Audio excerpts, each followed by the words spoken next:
At dawn on Shiroyama, 500 men chose honor over survival, and changed Japan's memory forever. That morning, September 24, 1877, was the end of something older than any empire. It was the end of the samurai. This is the true story of the Battle of Shiroyama, the final stand of Saigō Takamori, a man once called the last true samurai. But to understand why that moment still echoes, we must begin 9 years earlier, when the past and future of Japan collided at full speed. In 1868, after centuries of rule by shoguns, imperial authority returned to a 15-year-old emperor. That shift, known as the Meiji Restoration, was more than political. It was a storm. In less than a decade, Japan's leaders dismantled the old feudal order: no more daimyo, no more castle towns, no more stipends for the samurai, the hereditary warrior class who once served lords in armor and loyalty.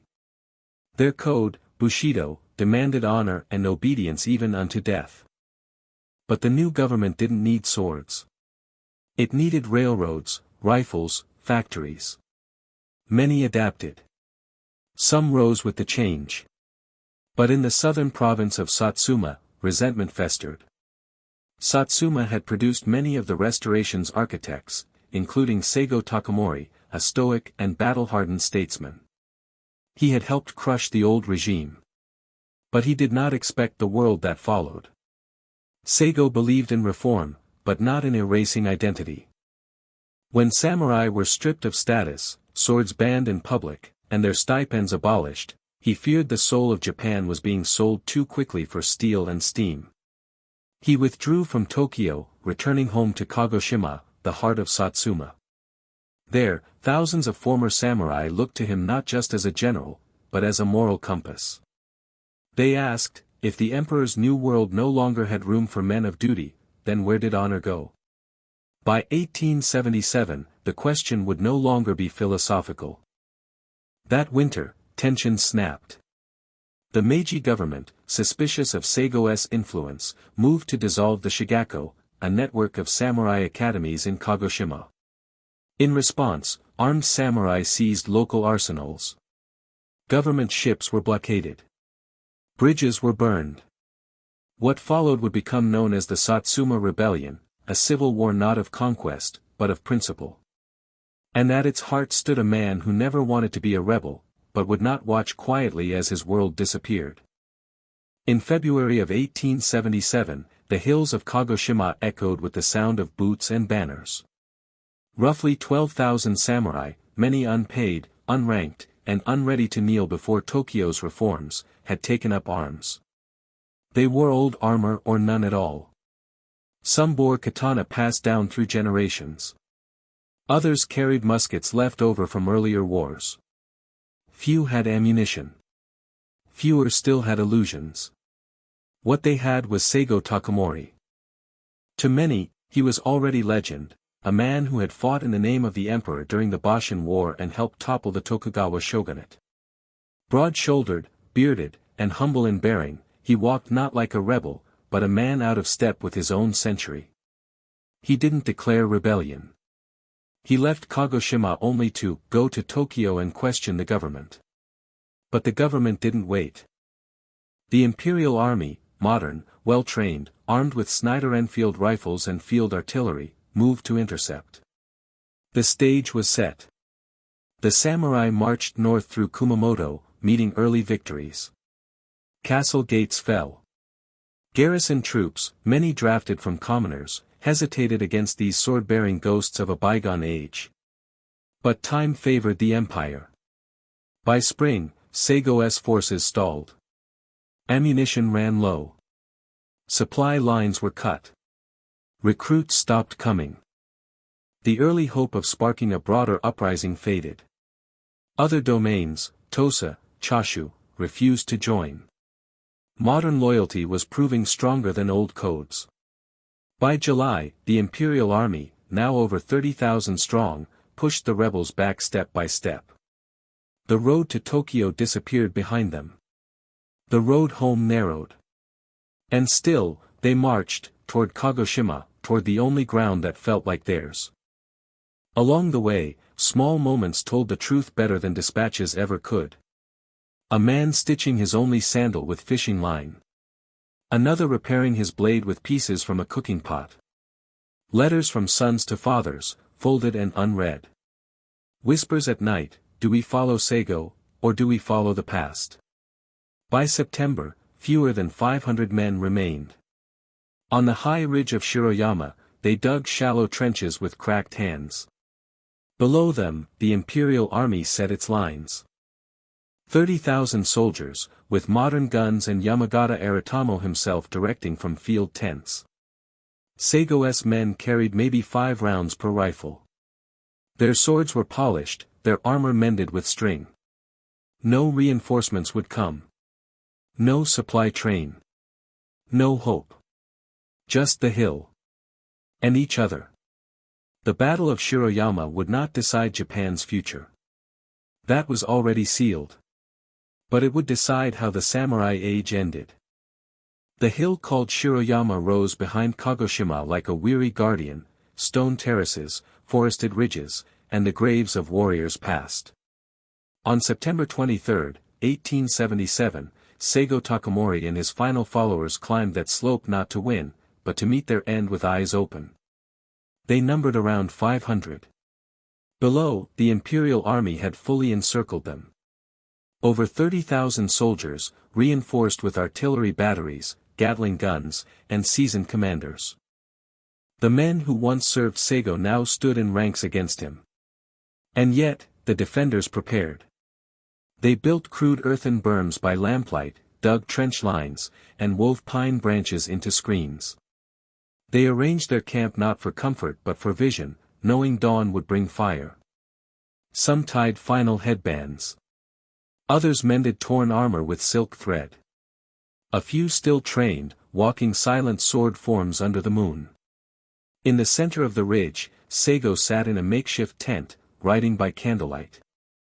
No manifesto, no final message, only notes to family, and a prayer for his homeland. He said little. But in silence, his presence calmed. Around him, men still joked. Not with bravado, but with the softness of those who've chosen their path. One officer knelt beside a boy too young for battle and whispered, "Tell your mother I wore the sash she sent." That night, Yamagata Aratamo, commanding the imperial forces, issued his order. At 3:45 a.m., the artillery would begin. Over 200 shells would be fired in the first barrage. Yamagata respected Saigō. But mercy was not an option. This rebellion had to end, clearly, decisively. No martyrdom could spark a second rising. As darkness deepened, the wind fell still. Campfires burned low. Crickets ceased. The city of Kagoshima, just beyond the hill, slept beneath uneasy clouds. A soft rain began. Near midnight, one scout crept up the eastern slope, unseen. He returned to Yamagata's tent with a report: no movement. No retreat. They're still there. They wait for morning, he said. 3:30 a.m. In the imperial camps, the artillery crews stood ready. Shells were loaded. Fuses were trimmed. Up on the ridge, a watchman turned to Saigō. "The enemy prepares, my lord." Saigō nodded. "Then we are where we belong." He stood, fastened his sash, and stepped into the damp grass. Down below, the first lanyard was pulled. Thunder cracked over Shiroyama. The first shells fell just before 4 a.m. They tore into the ridge of Shiroyama with a sound that cracked the sky. Trees splintered. Stones leapt. Earth heaved in clouds of black smoke. And still, the rebels did not move. Saigō Takamori stood beneath a pine tree, calm as the blasts echoed. His men crouched in shallow trenches, hands on swords or wrapped around worn rifles. Many had no more than 3 bullets. Some, none. The enemy guns roared for over an hour, Yamagata's artillery, reinforced by warships in Kagoshima Bay, pounding a hill already choked in silence. But they weren't just trying to kill. They were trying to break memory. By 5:30 a.m., the shelling stopped. Smoke hung thick across the slopes, drifting in tendrils over burned grass. Then came the advance, 3 Imperial divisions, moving up from different directions, their rifles gleaming in the gray light. Bayonets fixed. Orders clear. Take the ridge. End the rebellion. No hesitation. From behind the pine screens, Saigō's men waited. Many had removed their helmets. Some wore headbands embroidered by family. One man had tucked a childhood charm into his sleeve. They did not wait for the final charge to come to them. They charged first. From the tree line, through smoke and broken branches, the rebels surged. Shouts cut through the mist. Steel met steel. The clatter of swords striking rifles. Dust kicked from sandals on stone. They were outnumbered 60-1. But for a moment, the Imperial lines buckled. The raw defiance, the impossible bravery, it stunned even hardened soldiers. A few young conscripts broke ranks. Then the Gatling guns opened. The slope turned into a storm of bullets. Saigō's men fell, rose again, pressed on. The samurai charge, doomed yet unyielding, closed the distance again and again, only to be beaten back by modern fire. Inside the Imperial ranks, even officers shouted not in triumph, but disbelief. They still come. Saigō moved among his men, not shouting orders, but placing hands on shoulders, nodding once, steadying lines. A shard of iron tore his thigh. He faltered, stepped behind a tree, and sank to the ground. His closest retainer, Beppu Shinsuke, rushed to his side. "My lord," he said, voice tight. Saigō looked to the east. The sky had begun to pale. He did not speak of pain. He only said, "This is enough." The final group, fewer than 50, gathered for a last push. No rallying cry. Just motion, forward, always forward. Below, Yamagata ordered the drums silenced. By 7 a.m., the Imperial troops reached the summit. There were no more charges. Only smoke, silence, and bodies in worn armor. Dawn broke soft over Shiroyama, pale light threading through mist and smoke. It found the slope quiet. The cannons had ceased. The shouting had ended. Imperial soldiers moved cautiously, bayonets lowered, eyes scanning through smoldering cedar and bloodied earth. Some expected ambush. Others expected nothing at all. Among the broken pine roots near the summit, Saigō Takamori lay propped against a rock. His armor was torn, his legs soaked through. His sword rested beside him, unsheathed but unused. At his side, Beppu Shinsuke knelt, face streaked with ash. They spoke softly. No commands. No oaths. Just the words of two men who had reached the last page together. "Do you regret it?" Beppu asked. Saigō shook his head once. "I regret only that I could not do more." The hill was lost. The samurai age was gone. But even in that moment, something in Saigō's stillness resisted erasure. He did not die in battle. He chose his end, far from spectacle, close to principle. He had stood for honor, not nostalgia, but a code of duty, courage, and humility. In the face of modern rifles and national reform, those values had no place in policy. But they still had meaning. As soldiers approached from the west, Beppu took his lord's final words and saw them through with care. What happened next would never be depicted in imperial records with detail, only with titles: The Death of Saigō Takamori. September 24, 1877. The last of the rebel band was found scattered among the brush. A few were taken alive. Most had fallen where they stood, their weapons still in hand. But none would be remembered as criminals. When Yamagata Aratamo received word of Saigō's fate, he stood in silence for a long while. Then, with rare emotion, he ordered Saigō's body treated with dignity. He was a great man, Yamagata said. Too great for the age that followed him. The government did not desecrate Saigō's name. Instead, they made room for him in memory. He would be cast not as traitor, but as a tragic hero, one who loved the nation too fiercely to bend with its tides. On the slopes of Shiroyama, the last stand had ended. But the idea of Saigō had only just begun. The smoke cleared over Shiroyama by midday. Imperial soldiers collected the fallen with reverence. There were no songs of victory, no banners raised in triumph. Only the sound of boots in wet grass and the wind sighing through broken branches. The Satsuma Rebellion was over. The last great uprising of the samurai class had been extinguished. And with it, the final ember of a 1,000-year tradition faded into ash. Yet Saigō Takamori did not vanish from Japan's heart. In the months that followed, the government debated his image. He had rebelled, yes, but not for greed, not for power. He had stood for a Japan that no longer existed, and in his fall, people saw not shame, but sacrifice. By 1889, Emperor Meiji himself pardoned Saigō posthumously. A statue was raised in Ueno Park, Tokyo, not in armor, but in simple hunting clothes, a dog at his side. The message was subtle but clear: this was not a warlord to fear. This was a man of principle, still walking with the people. In his hometown of Kagoshima, a larger statue would follow, sword at his hip, gaze turned north. It stands there still, watched by schoolchildren, bowed to by elders.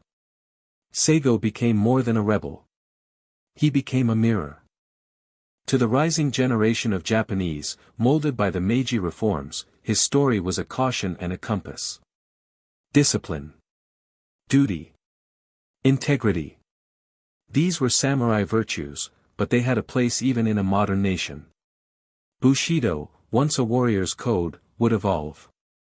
In classrooms, in factories, in navy decks and conscript ranks, it reappeared, reshaped, repurposed. Not as resistance. As identity. In time, the samurai spirit Saigō tried to preserve would be woven into the very fabric of modern Japan. The nation had chosen railroads, steel, diplomacy, and empire. But it had not forgotten the mountain it had climbed to get there, or the men who stood and fell along its slopes. Across the sea, writers and generals would look to Shiroyama and see echoes of their own dilemmas. How to honor the past while building the future. How to carry a sword in an age of machines. In that space between history and myth, Saigō Takamori endures, not because he won, but because he stood for something he refused to sell. And that refusal echoes still. History records battles in numbers. But nations remember them in stories. And none lingered longer than Shiroyama. In the years after Saigō Takamori's death, Japan raced forward: railroads, naval academies, a constitution, and an emperor in Western dress. But the image of Saigō, bearded and immovable, remained fixed in the public mind. He was mourned not as a rebel, but as a fallen father. In schools, teachers spoke of his loyalty. In households, elders whispered his honor. And in Kagoshima, his statue became a place of pilgrimage. Across the world, his story traveled. Foreign diplomats who once saw Japan as a curiosity now studied its transformation. And in Saigō, they saw a symbol, the noble warrior overtaken by modern tides. Writers began to borrow his silhouette. In France, he became the model for characters resisting revolution. In Britain, he was admired as a man of duty in an age of shifting loyalties.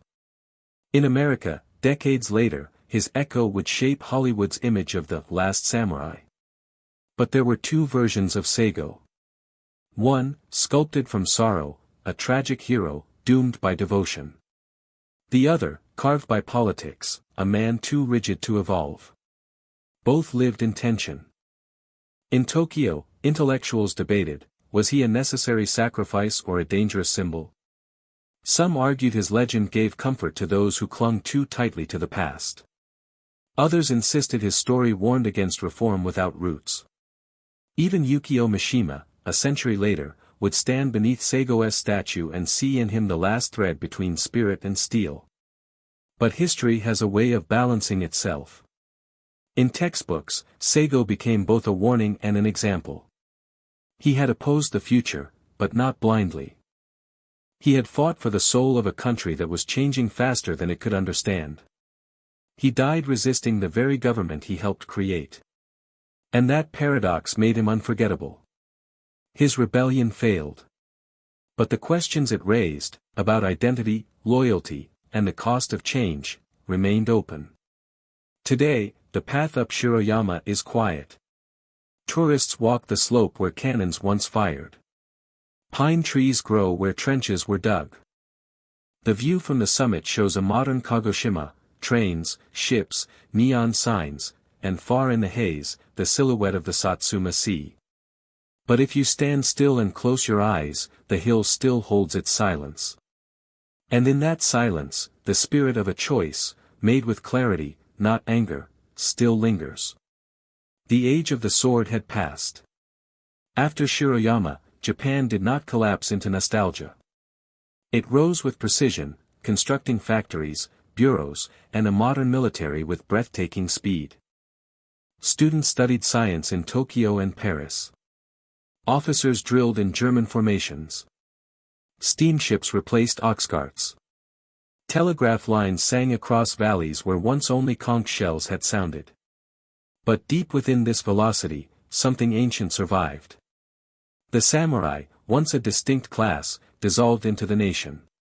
But their values, loyalty, perseverance, duty, were never buried. They were absorbed. Bushidō, once a warrior's law, became a moral compass. It guided workers, bureaucrats, teachers. Even as neckties replaced armor, the inner posture of the samurai remained. Not because of military need. But because people needed meaning. In classrooms, children were taught that character mattered more than victory. In offices, quiet dedication was praised above ambition. On sports fields, the phrase, "Gaman suru," endure with dignity, was echoed like a silent vow. It was not about swords. It was about standing firm. And that quiet strength found a symbol in Saigō Takamori. He became not a blueprint, but a lantern. A reminder that even as the world accelerates, some things must be carried forward: integrity, resolve, the willingness to face hardship without complaint. Generals invoked him in war. Poets invoked him in peace. Families told their children, "Stand like Saigō." But perhaps the most powerful part of his legacy was not what he fought for, but what he lost. Because to lose with honor, and still be remembered with respect, is its own kind of immortality.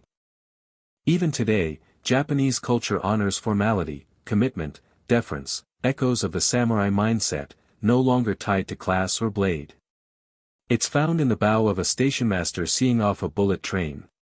In the last worker to leave a factory, checking each machine in silence. In the bowed head of a child thanking an elder for a story. These are not dramatic gestures. They are everyday traces of a tradition that refuse to vanish. The world no longer needs warriors. But it still needs people who carry something sacred inside them. And that, more than any battlefield, was Saigō's lasting victory. The hill remains. Shiroyama, in Kagoshima, no longer smells of powder or fear. Its slopes are covered in stone paths and quiet benches. Children chase each other near monuments. Locals walk the trail at dusk, pausing to look down over the sea. But every year, in late September, the wind changes. People gather not just to remember a battle, but to remember a man. Saigō Takamori, born 1828, died 1877. Farmer's son. Loyal general. Reluctant rebel.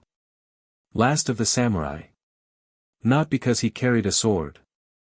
But because he carried conviction. On that final morning, he rose wounded. He looked east. He stood not for conquest, but for meaning. He knew his side would not win. But he believed that how one stands matters more than how long. And that belief took root. It outlived the Meiji years.